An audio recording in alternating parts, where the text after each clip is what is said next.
வணக்கம். ஈஸியாகவும் ரொம்ப டேஸ்ட்டாகவும் செய்யக்கூடிய ஒரு மாங்காய் சாதம் எப்படி செய்கிறதுன்னு பார்க்கலாம் வாங்க. இந்த சாதம் செய்கிறதுக்கு முதல்ல சாதம் வடித்து இந்த மாதிரி உதிரி உதிரியாக நல்லா ஆற வச்சுக்கணும். இந்த சாதத்தில் 2 டேபிள் ஸ்பூன் அளவுக்கு நல்லெண்ணெய் சேர்த்துட்டு நல்லா ஒரு முறை கலந்துட்டு ஒரு மூடியை போட்டு மூடி வச்சிடலாம். இந்த சாதத்தில் ஏற்கனவே உப்பு போட்டு வடித்து வச்சுருக்கேன் நான். அடுத்து இந்த சைஸில் ஒரு மாங்காய் எடுத்து தோல்லாம் சீவிட்டு துருவி எடுத்துக்கலாம். மாங்காய் பார்த்திங்கன்னா கொஞ்சம் புளிப்பாக இருக்கிற மாதிரி பார்த்துக்கோங்க.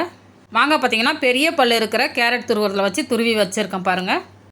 அடுப்பில் ஒரு கடாய் வச்சுட்டு 1 டீஸ்பூன் கடுகு, 1/2 டீஸ்பூன் வெந்தயம், 1/4 டீஸ்பூன் சீரகம் சேர்த்துட்டு கூடவே 1 டேபிள் ஸ்பூன் அளவுக்கு தனியா, 1 டேபிள் ஸ்பூன் எள்ளு சேர்த்துட்டு நல்லா ட்ரை ரோஸ்ட் பண்ணி எடுத்துக்கலாம்.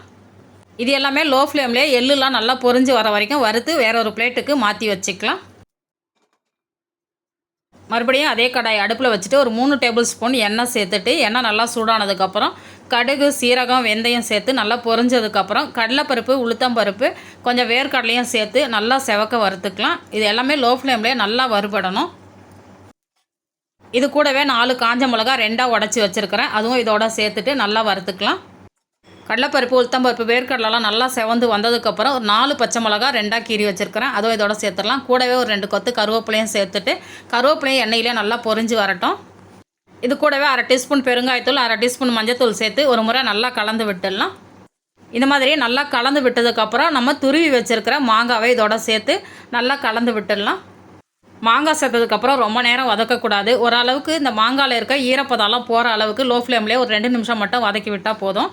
அடுத்து இந்த மாங்காய்க்கு தேவையான அளவுக்கு உப்பு சேர்த்து ஒரு முறை நல்லா கலந்து விட்டுடலாம். ஏற்கனவே சாதத்தில் உப்பு சேர்த்துருக்கு, அதனால் பார்த்துட்டு கம்மியாக சேர்த்துக்கோங்க.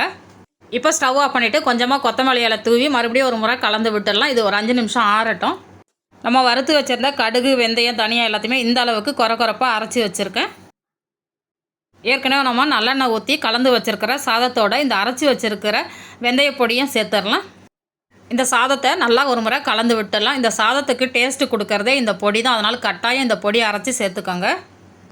இந்த மாதிரி நல்லா கலந்து விட்டதுக்கப்புறம் நம்ம வதக்கி வச்சுருக்கிற மாங்காவை இதோட சேர்த்துடலாம். மாங்காவும் சேர்த்துட்டு எல்லா சாதத்துலேயும் படுற அளவுக்கு நல்லா கரண்டியை வச்சு நல்லா கலந்து விடுங்க. இந்த மாதிரி சாதம் கலந்து விடும்போது உப்பு கரெக்டாக இருக்கா அப்படின்றத ஒரு முறை செக் பண்ணிவிட்டு பத்தலைன்னா கொஞ்சம் போட்டுக்கோங்க. இப்போ நம்மளோட மாங்காய் சாதம் உதிரி உதிரியாக சூப்பராக ரெடி ஆகிடுச்சு. டேஸ்ட்டும் ரொம்ப அட்டகாசமாக இருக்கும். கட்டாயம் ஒரு முறை ட்ரை பண்ணி பாருங்கள். இதில் கொஞ்சமாக கொத்தமல்லி தூவி 1 மணி நேரம் மூடி வச்சுட்டு அதுக்கப்புறம் சாப்பிட்டிங்கன்னா டேஸ்ட் இன்னுமே அட்டகாசமாக இருக்கும். நான் சொய்க்கட்டும், ஆரோக்கியம் பெருகட்டும். நன்றி.